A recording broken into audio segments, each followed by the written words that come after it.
Hello and God bless you. Well, today we're going to show you more proof of why Jesus loves you. And we're going to be in Luke 15. You might recognize this from last week. This was part of the story that we read last week. Luke 15, we're going to read 1 through 12 for right now. And he said, and this is Jesus talking, and he said, a certain man had 2 sons. And his younger of them said to his father, Father, give me the portion of goods that falleth to me. And he divided unto them his living. Now it's a belief that when the father gives his inheritance to his kids for after he dies, that the oldest will get 2/3 of what the father has in the inheritance, and the next child will get the 1/3. And how this will go with more kids, I don't know, but the oldest is supposed to get a double portion from what the youngest gets.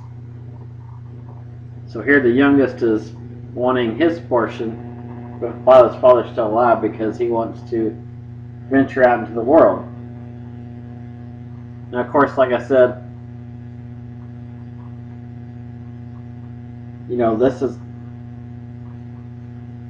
that's what this is about. Right here, these verses are about the inheritance that a father gives to his children when they die. Now, when I was reading this story, people credit Deuteronomy 21:17 as part of this story, saying that it gives credit to what percentage a father will give to his children. It's not on here though, but if you look at the sermon notes, you'll see Deuteronomy 27:13 or 17, in parentheses. I did that because it says, he shall acknowledge the firstborn, the son of an unloved, by giving him a double portion of all that he has, for he is the first fruits of his strength. The right of the firstborn is his. That's what Deuteronomy 21:17 says. But it says unloved, so that reminds me of Jacob. He worked for his uncle to get Rachel, but Rachel was younger, and so in that day and time, the oldest got married first. So he worked thinking he was going to get Rachel, but he ended up getting Leah. And he didn't love Leah, he loved Rachel. And that's what this Deuteronomy 21:17 kind of reminds me of, is how he loved Rachel more than he loved Leah. So that's why I didn't include it in the verse. Anyways, going to the... Well, if you don't notice this chapter, what this is talking about here, Luke 15 last week was only talking about the sheep that went on its own, the 100 sheep parable, and the 1 sheep went astray. We started that in Luke, reading 15:1 through 7, and so this is kind of picking up in that story. Now we're talking about the parable of the wayward son. And I like the story, and that's why I kind of included it like this. And it's awesome that as I thought about doing it this way, that's how these stories are here in Luke, is that this wayward sheep is before this story, and then they kind of flow together. I think that's pretty neat, because as we've seen, and like I said, if you watch the video, the accompanying video from Expedition Bible, if you watch that video, you got this visualization of the story of how God provides for us. Because Jesus is our shepherd, and he will provide every one of our needs. And it's like a father, father and mother. Now, some of you may have hard lives, and maybe you haven't had this type of love, so maybe you don't understand what I'm saying. But for a majority of us, we have a mother and father who, when we were little, provided everything that we need. Food in our belly, roof over our head. Now, I'm not saying all of our wants. I'm talking about all of our needs. Everything we need to survive. We may not got all the toys that everybody around us had. We may not have had all the games and bicycles and whatever. I'm talking about everything we needed to survive. Our parents provided the food for us. We had to go out and work for our food. Some may have, I don't know. But for a lot of us, until when I got to a working age of 16 and stuff, I'd go and make my own money to kind of have fun with, buy whatever I wanted. There's some people that do have to work for their food. But typically a parent will provide. They won't charge you rent, they'll provide you shelter, they'll provide you food, whatever you may need. And that's what this story here is kind of about. It's kind of a similar situation with the sheep, but it's using a father and son relationship in this story. And in this story, this father has provided for his son, for his youngest son. And now his son says, you know what, I want to see. Just like that with lost sheep. That sheep that left the 99. He wanted to say, okay, the world's flashing these shiny objects at me. The sex, drugs, whatever. Whatever may have brought you into the world, away from God into the world. Whatever it may be. Just freedom to think how you want, not to have to worry about, whatever. So, this is what happened to this young man. He wants to go out in the world and do what he wants. And so he's saying, Dad, I know you hadn't died yet, but I'm not going to take your family business. I don't want to be a part of it. I want to be my own man. So give me what is mine so I can go be my own man. And that's what I think is kind of a beautiful connection between these two stories is, we got that where we think that we're, it's like when we turn to teenagers. Like I said, you may remember how you were as a teenager. Maybe you have a teenager now, or you have a niece or nephew that's a teenager. So you kind of see that. You get to a point in time in your life where you think you got all the answers. You think you got the world figured out. And you want to do things yourself. That's where I was with God. Like I said, I say this all the time. I tell the story because, I figure a personal testimony for me would be a lot more powerful than me trying to relate someone else's story. And you may get tired of hearing this, but it's just I go back to just thinking about how good God is. And there's a lot more than that. I just kind of go back to the story because that's kind of the root. Because I said that confessing several times, going around the altar saying that I love Jesus and everything. Then I go and do what I wanted. I thought I knew everything. Thought, well, I can have Jesus in my, say that I love him, confess him with my mouth, think of him in my head, but I didn't have him here in my heart. Deep down in my heart where it mattered, Jesus wasn't there. It's like me and Jesus are living in the house. But I put Jesus in one certain room. I didn't let him have a whole free rent of the house. I said, well, this is your room, Jesus. The rest of it's mine. So this is what the son's doing. Anyway, let's continue on. Verse 13. And not many days after, the young son gathered all together, and he took his journey into a far country, and there wasted his substance with riotous living. And there's a cross-reference here we want to bring out from Proverbs 29:3, which says, Whoso loveth wisdom rejoiceth his father, but he that keepeth company with harlots spendeth his substance. So he was, He was one to live like the world. He wanted to see what the world had to offer. And it says that he, as we see here in this verse, he wasted his substance with riotous living. And here it says, keeping the company of harlots. I mean, that's what prostitutes do. You pay them for their services. So they're taking your money from you, the money you worked hard to earn, or was given to you. I mean, of course, this was an inheritance. I mean, I'm sure he probably did work for it. He probably helped his dad in the field and whatever it was his dad did. But it was what his father was to give him as his child. But he gave it away to chase what the world has to offer. And as we all see and know, whenever we chase the world, we may hold in our hands what we think we wanted, but then it will just turn to dust right there in front of our eyes. Whatever we're striving for, we're going to end up hitting rock bottom at one point. We'll hit rock bottom, and everything that we trusted in, that we sought after, will be gone.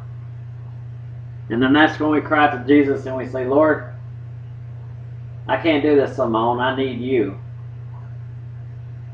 Anyway, let's continue on the next verse. Beautiful story how this goes. So as we see here, son comes to his father. He says, Dad, I want to venture out, see what the world has to offer. Can you give me my inheritance now? Even though you haven't died, I want to be able to make my own life, carve my own path, be my own man. Then he spends his money on riotous living, as it says. Now look what it says. And when he had spent all, there arose a mighty famine in the land, and he began to be in want. So now he spent all his money. There's a famine, and now he has no way to provide for himself. All of his inheritance is gone. So now he's going to have to work or something to get his money. Because, his money was given to him by his dad. Whether he worked on a farm for it or whatever it may be, it was money given to him. It wasn't he didn't earn like he would with a job. So now he has to get a job. Before he did chores, now he's actually doing a job. And if you were done chores and then you had to go out and work, you know the difference between a chores and a job. So now it says he began to be in want. So now he's got to find his own way in the world now. And he went and joined himself to a citizen of that country, and he sent him into his fields to feed swine. You see right here, this probably had Jesus' Jewish audience all up in arms. First off, this kid is disrespecting his father by saying, I want better for myself than you can provide. I'm going to find my own way in the world. That would be not honoring your father and your mother. And now he's being put with the pigs, which God said were unclean. So now he's laying with them. Because like if you watched our story that accompanied the video, you've seen how the shepherd would haul these sheep into this like a little area. Now, like I said, it's got 4 walls and there's just a doorway, and the sheep lays in that doorway and protects them. He was probably doing a similar thing with these pigs. He wasn't, so he wasn't just, he would sleep in a house and then in the morning he'd go and deal with the pigs. He'd probably stay with the pigs day and night, just like the shepherd does, that we've seen in that video.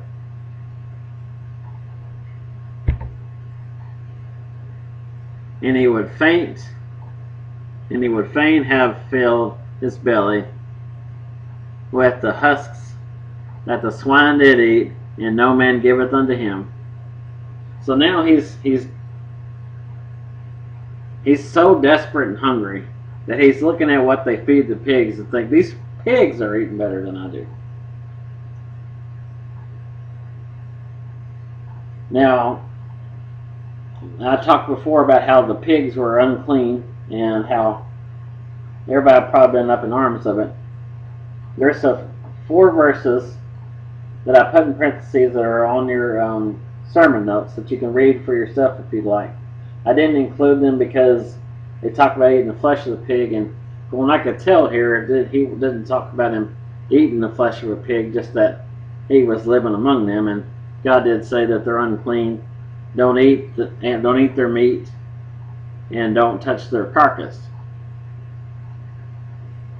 But Leviticus 11:7, talks about how pigs are unclean and not to touch them. And Deuteronomy 14:8 talks about eating the flesh and that they're unclean. And Isaiah 65 verse 4 and Isaiah 66:17, those are all about eating the pig's flesh and how it's unclean. So those verses, like I said, they're not on here, but I did write them down in the sermon notes so you can read them if you like for just on further reading. But I didn't think that they actually related to the story enough to include them in the verse, because I didn't think that they were actually talking about that. But now we're going to skip on down here in Luke, and we're going to talk about a rebellious son. And we're going to see what the older brother's attitude was, because remember, this is the younger son who went and left. So starting here, verse 25, I'm going to read through 32. Now his eldest son was in the field, and he came and drew nigh to the house. He heard music and dancing. And he called one of the servants and asked what these things meant. And he said unto him, Thy brother is come, and thy father hath killed the fattest calf, because he hath received him safe and sound. And he was angry, and he would not go in. Therefore came his father out, and entreated him. And he answered and said to his father, Lo, these many years do I serve thee, neither transgressed I at any time thy commandment, and yet thou never givest me a kid, that I might make merry with my friends. But as soon as thy son was come, which hath devoured thy livings with harlots, and hath killed for him the fattest calf. So see, the son was kind of mad here, because he's like, Dad, this son wanted his inheritance. What you worked hard to provide for your family. For that, whenever you die, your family will be provided for. And this son went and he asked you for what he deserved, and he spent it on harlots, as it says here. And now that he's back, you're all celebrating and killing the best calf that you have.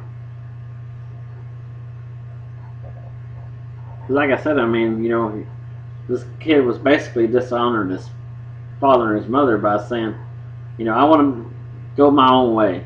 I want to find out what the world has for me. And let's continue on to verse 31.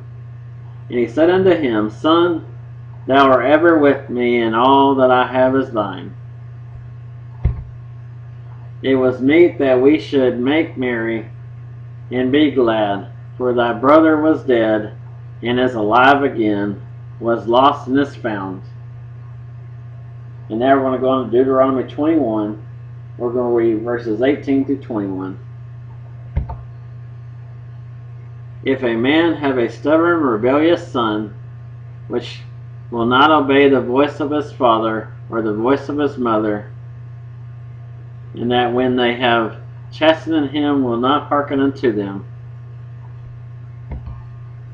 then shall the father and the mother lay hold on him, and bring him out unto the elders of the city, and unto the gates of the place.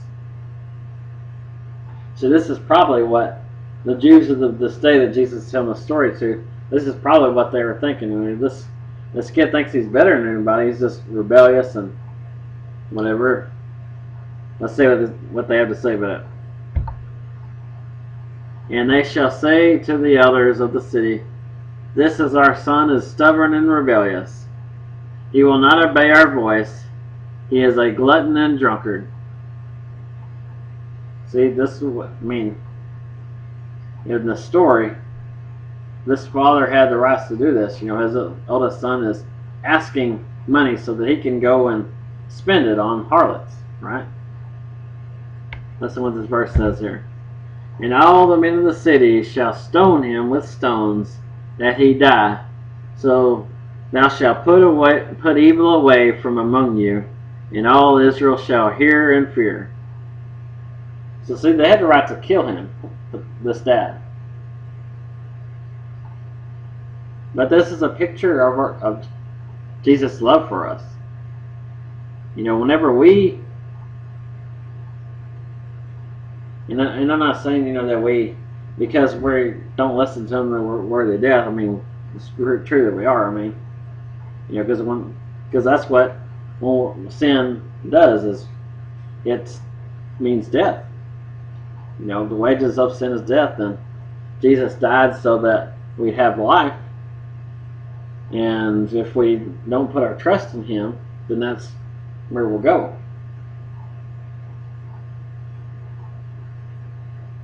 You know, with this boy here, he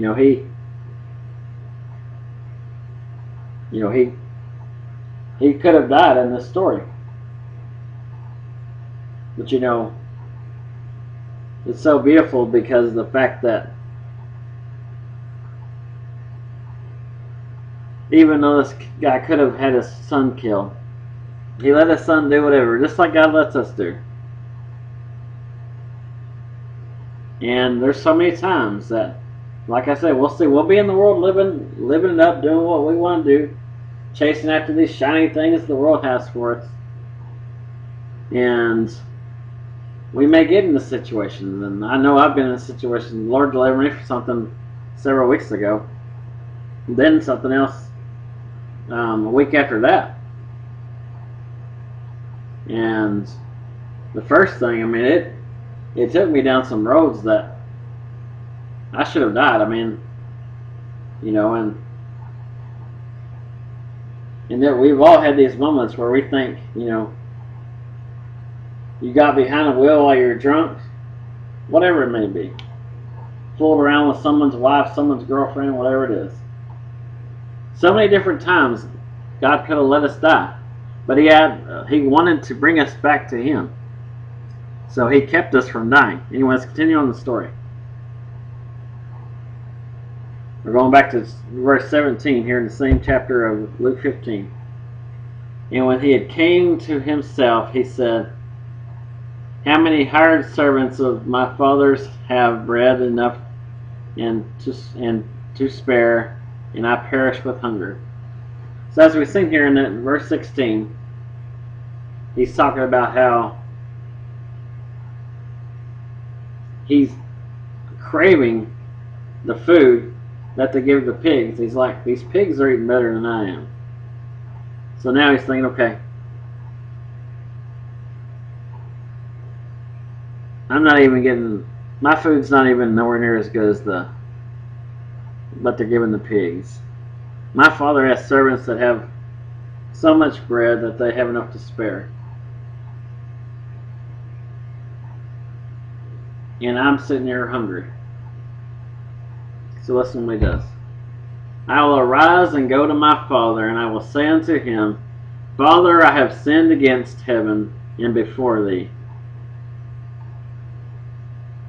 So this is where, I mean, like I said, we all hit that point where we hit rock bottom. We hit rock bottom and we say, Lord, I can't do this on my own. I tried to do it on my own. There's no way I can do it on my own. I need you. And that's why Jesus died, because for 4,000 years in the human history, from the time of Adam till the time of Jesus, God let the people try to do it on their own. You know, He would tell them what to do. They'd say, everything you tell us to do, Lord, we'll do it. Then they'd fall right on their face. Every time. They needed a Savior. That's what we need. There's so many times in life we try to do things on our own. And that's what, I talked about how the Psalm 23, verse 1. The Lord is my shepherd, I shall not want. I shall not have need for anything because the Lord's going to provide. I always consider myself an independent person, with people with the same visual disability I have, legally blind. People will either be legally blind or completely blind. People that I would know that I meet. And some would just be completely dependent. I mean, I think that's why they'd send them to blind camps and stuff. Because, you start getting these children that are becoming, they're hitting puberty and stuff. And their parents are probably feeling a little odd about, literally bathing their child when they're going through puberty and things of that sort, and wiping them and just every single thing, putting their clothes on for them and all that. So they put them in those camps to learn some independence. You see, I had independence from a young age, or at least I remember. I may not have for all my life or nothing, but I always remember being independent. I look at these kids and I'm like, bathe yourself. Put on your own clothes. You don't need nobody to put your arm through the hole. Just find it. And it might be backwards. Turn it around, whatever. It might be inside out. At least you dressed yourself. But but that's where we got to be with God. We got to be more dependent. Turn to Him. Trust on Him that He's going to do for you. Not go, well, Lord, I don't know what I'm going to eat today, and I don't know if you're going to provide for it, so I'm going to go out and do it myself. No, we got to trust Him. Stop being so much independent when it comes to God. He will supply all of our needs. We need to be like David was in Psalm 23, verse 1. The Lord is my shepherd, I shall not want. I won't have need for anything because God is going to supply it. Let's go on to the next verse here. This is good. And am I no more worthy to be called thy son? Make me as one of thy hired servants. So see, he's saying that he's going to go to his dad. He's going to say, look, Dad, look. I know I messed up. I disrespected you. I'm not worthy to be called your son anymore. And that's what we think about the Lord. There's so many times that I think about everything God's done for me. Because as I say with this story, I say 175 times. When I was saved and baptized at 13 and played with God, claiming I loved Him, with my mouth, with my brain, but not my heart. For 20 years, God let me play games with Him. Not hear it from me until I had some stupid prayer like, if you do this, I won't ask you for nothing. Or, someone's in the hospital, Lord, can you please heal him? It's the only times He'd hear from me. And he let me play games with Him for 20 years. I'm not worthy to be called a son. I'm not. Like I said, I'm just worthless dirt. The only thing special about me is that He said, you know what? Yeah, David, you played games with me. But I love you. I loved you enough that I knew there in Garden of Gethsemane when I was praying. I knew what you were going to do. It didn't surprise me when you were doing it. I knew what you were going to do. And I still loved you enough that I faced being spit on, being beat, being mocked, all that He went through. Like I said, watch the Passion of Christ with just a mind that He did that for you. Just think of that in your mind. He's doing this for me. And watch Him spit on Him, beat Him, mock Him, nail Him to a cross. He's sitting there suffocating. He's having to push up on that nail in His feet. He's having to push His legs up to get air so that He can continue to breathe. And then this weight's dragging Him down, and it's just raking those those nails across his nerves and his bones and stuff as he's pulling himself up to get a breath and then crashing back down from the weight of exhaustion. And those bones are just, those nails just grinding against his bones. You ever had like your arm on like the side of a table and you're kind of leaning against the table and you kind of lose your balance and you have the side of that table just kind of rake against the side of your arm and you're like, oh, that hurts so bad. That's what it was like for Jesus. See, I'm not worthy to be called a son. I'm not. Because like I said, if it was me in God's position, and I saw somebody treating me like that when they said they love me, it's the love of the Father. Because let me tell you, I would be like, no, this guy's been doing this for 20 years. I'm sick of playing the games. That he's done. Let's go on. Let's move to the next. He's not worth saving. But he looks at each and every one of us with all the games we've played. We've all been a wayward son. We've all been that lost sheep that went astray. We've all done it. We've all sinned and come to short of God. We've all thought that we knew better.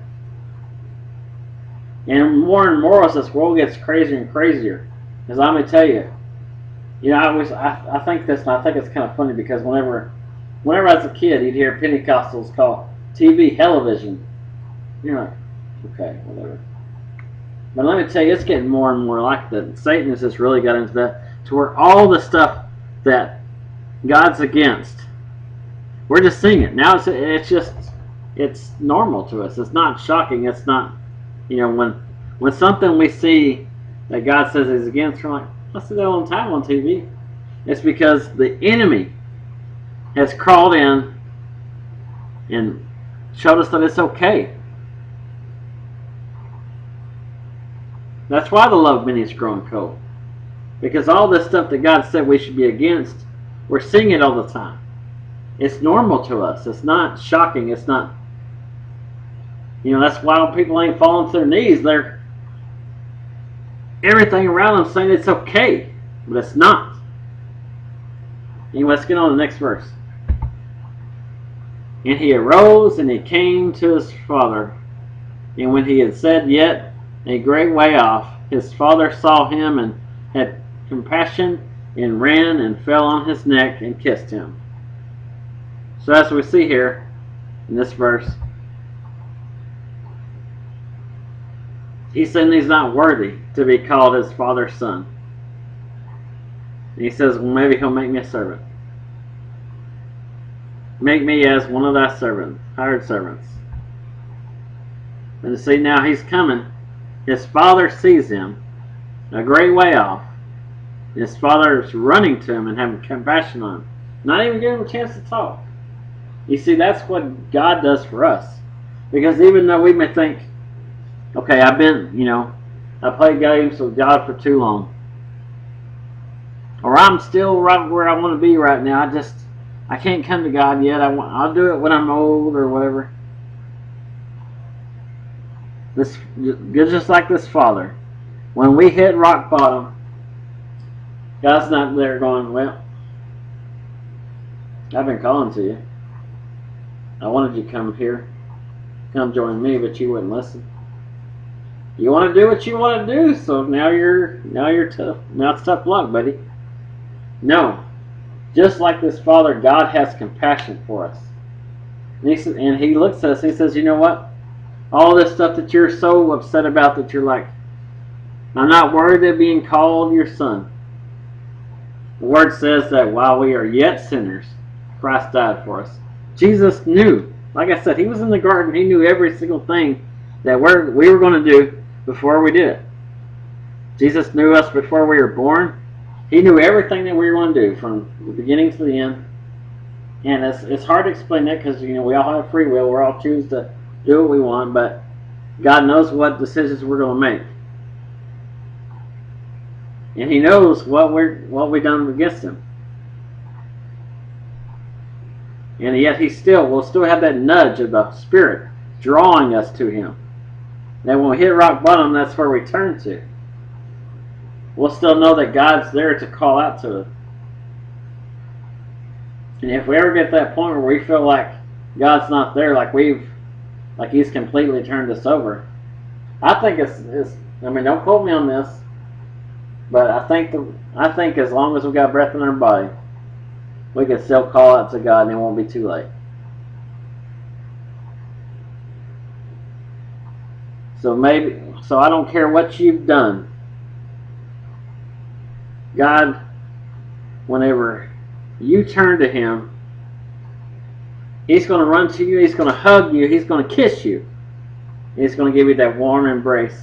He's going to show you that everything is going to be okay. You're His now.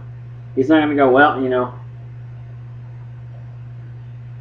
I've been giving you that nudge before you took that drink, before you killed somebody, before you, whatever it may be.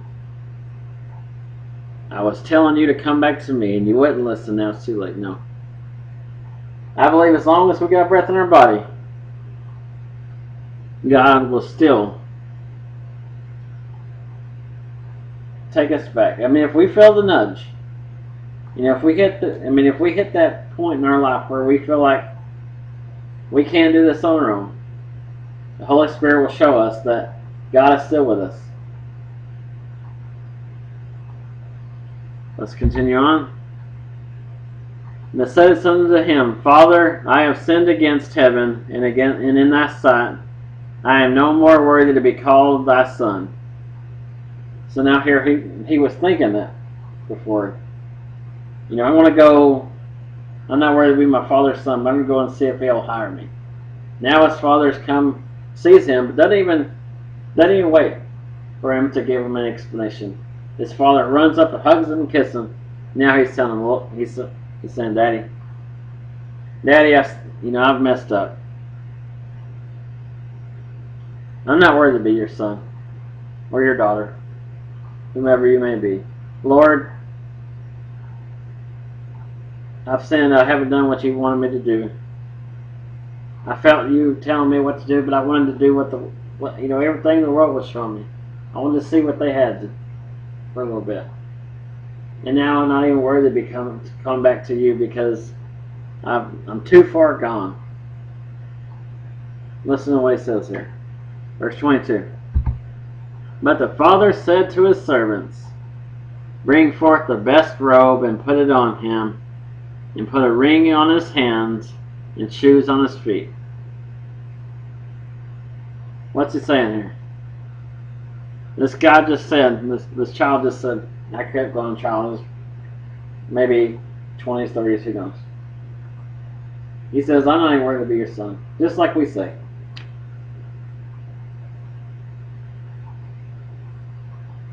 We sing this song at church, I got so much to thank him for.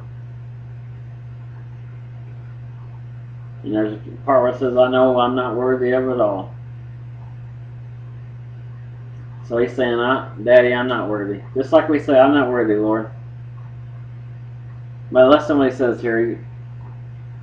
He doesn't acknowledge that his son just said, I'm not worthy of being your son, Dad. I messed up beyond your forgiveness. That's what we feel like sometimes with God.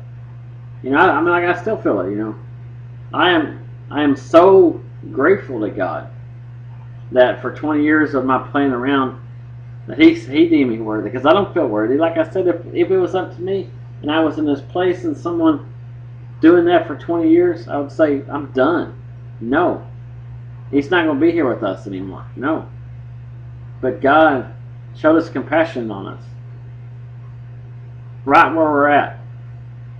So as he's saying this, his dad doesn't even acknowledge that he's saying he's not worthy. He's telling his servants, just like God will tell us,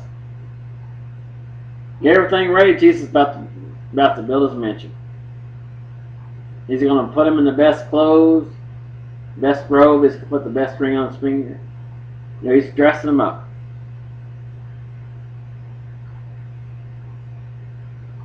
Let's continue on. 23. And bring hither the fattest calf and kill it, and let us eat and be merry.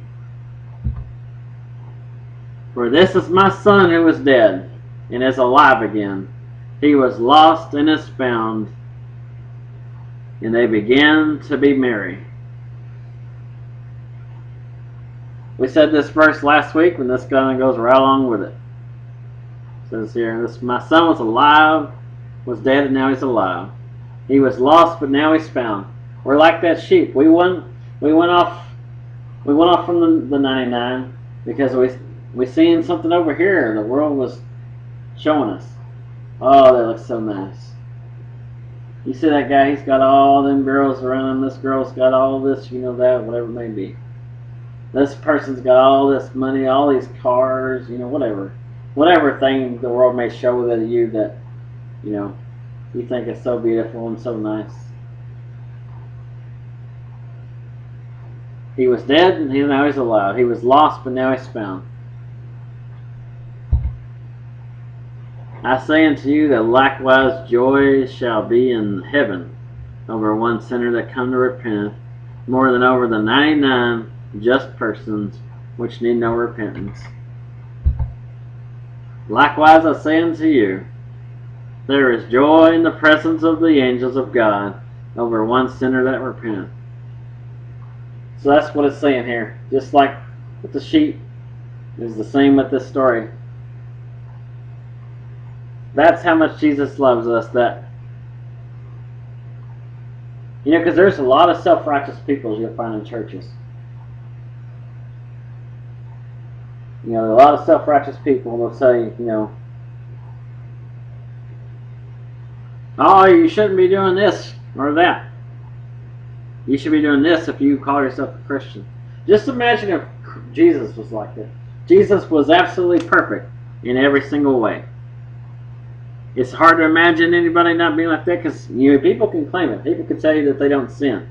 You hang out with them for a little bit, you're going to see it. You be in the car with them and someone cuts them off. You idiot! Or something, whatever. People are going to show that sin. Jesus never sinned. Never once. So he can look at each and every one of us. And every single mess up that we do, and he says, well, you know what, if you loved me, you wouldn't have done that. But no. What he says, yeah, you done that. But I love you and I forgive you. And I'm welcoming you back to me. Anyway, I pray you got something out of that. If you did, give God glory. I think this is a beautiful story. I pray that it touched you. Because, like the lost sheep and like this son, we all venture out in the world. We all chase the shiny things that the enemy flashes at us that says, hey, take a look at this. Isn't this beautiful? Wouldn't you like to have this? All you got to do is just come here. Just come over here. Yeah. Don't worry about God over there. He'll be good. If you want to go back, you can, but look over here. Look what I got for you here. Ain't this beautiful? Ain't this amazing?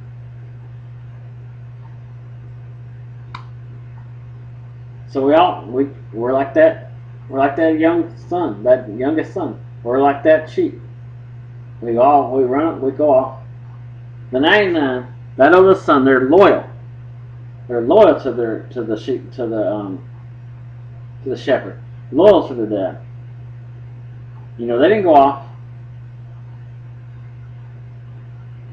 But when they come back, Jesus is so happy. But he throws a party in heaven. He says, angels in heaven, let's rejoice because you, whatever your name is, Billy, Sarah, whatever. He says, Billy or Sarah just came back. So let's throw a party.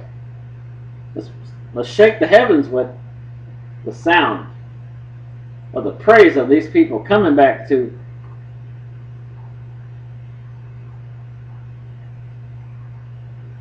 just coming back to him. It's so beautiful. It's so amazing. I pray you got something else. If you did, give God glory. Like I always say, read the word for yourself. Don't take my word anybody else's for it because, we may be, people may try to be deceiving you. Maybe they just don't understand the word. Read it for yourself. Don't take my word anybody else's for it. Because we're all human. We all mess up. No one has this life figured out. I don't care who they are. You know, some people tell you they got it all figured out, but they don't. No one can give you the answers you're looking for. Don't, you know, whether they call themselves a prophet, watcher, seer, you know, whatever, wizard, or whatever it may be. No one has the answers you're looking for except for God. And you find His answers by reading His Word and going to Him in prayer. That's the only way to get the answers to what you have, the answers to what you need answers for in life and anything. So seek God, pray to Him. You know, because this, well, you know, the world's getting, you know, it's getting shorter and shorter. I mean, we are literally getting close to Jesus coming, because each day that passes is another day closer. But also, I mean, we can feel it. I mean, we see the signs everywhere. I mean, if you're paying attention to the signs, like I said, you want to be a Bible scholar or someone watches the news.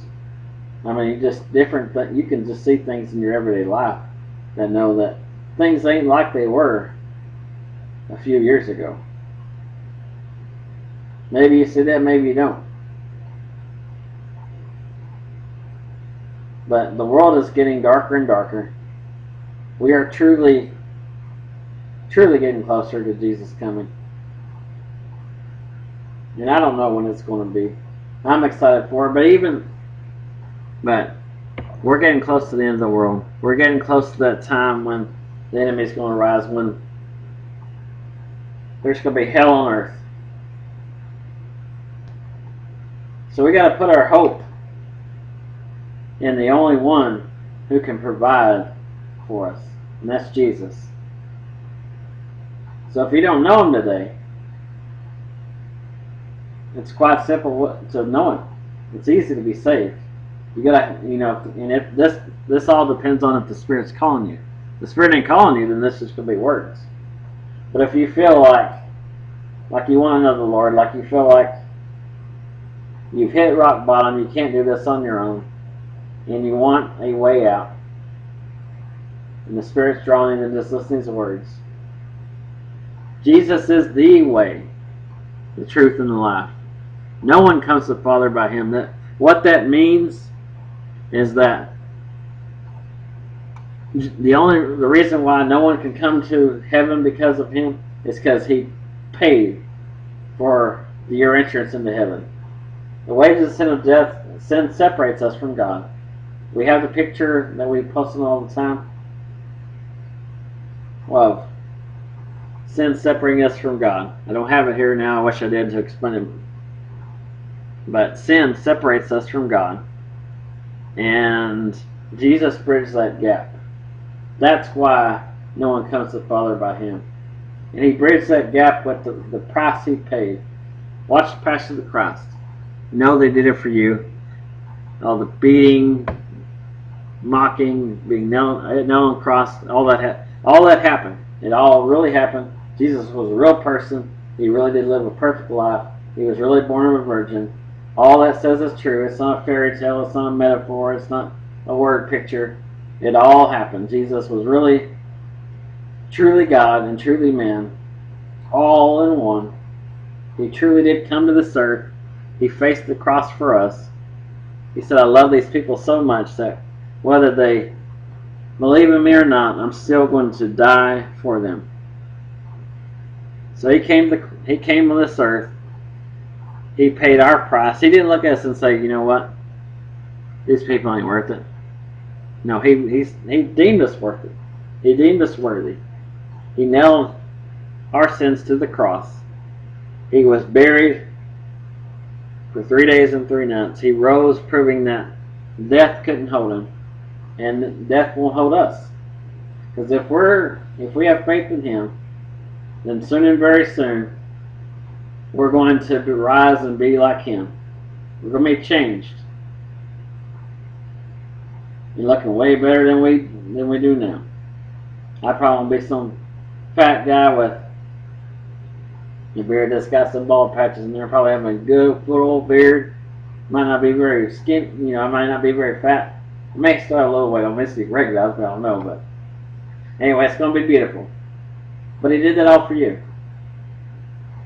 He paid the price for you that there's absolutely no way we could pay. That's why no one can come to the Father but by him. Because he paid the entrance fee into heaven with what he did. So admit that you do wrong, that you're a sinner, because we all mess up. There's none righteous, no, not a one. We all sin. All we got to do is admit. We just got to realize and believe that Jesus is the Son of God. He was truly man and God at the same time on this earth. That he died and God rose him from the dead. Then we just got to call on him. And once we do that, we're saved. But it's a believing in your heart. It's not words. It can't be words. Okay? You can't just say these words. I'm a sinner. I believe what you did. Save me. You can't just verbal the sinner's prayer. It's got to be in your, in the Old Testament it says, love the Lord thy God with your heart, with your soul, and with your mind. That's how you got to do this commitment with Jesus. If it's just a verbal thing, it's not going to mean nothing.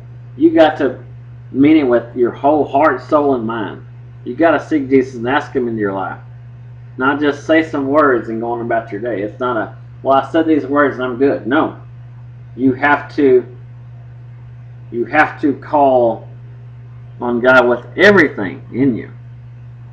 That's why a lot of times it takes that hitting rock bottom.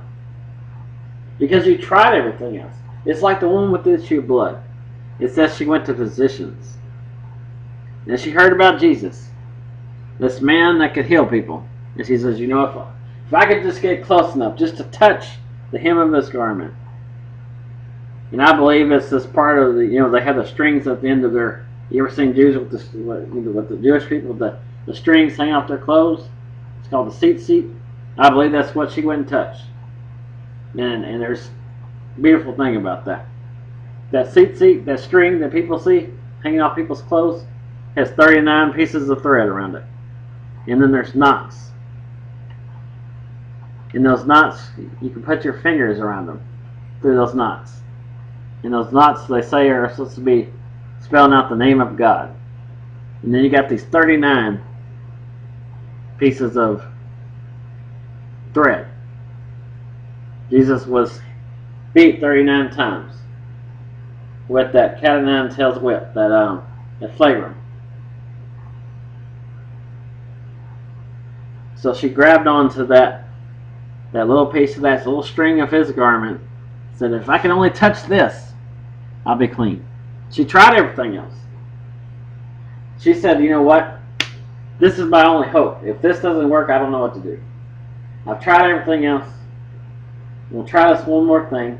I know it's going to work. I believe it's going to work. I'm going to risk people killing me because I'm unclean and I'm willingly touching people to push through to get to Jesus.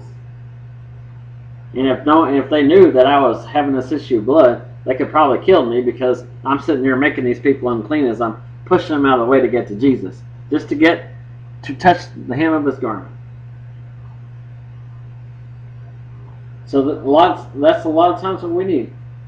That's when we start believing in him with our entire whole heart, spirit, and soul. Is we hit rock bottom. There's no way to go up but up. We're already flat on the ground. So, if you feel the Lord drawing you, don't play games with him, because we ain't got much time. I wish that we kind of knew a little bit. That way we could say, hey, this is really happening at this time, so wake up. But it is happening soon. I pray you wake up.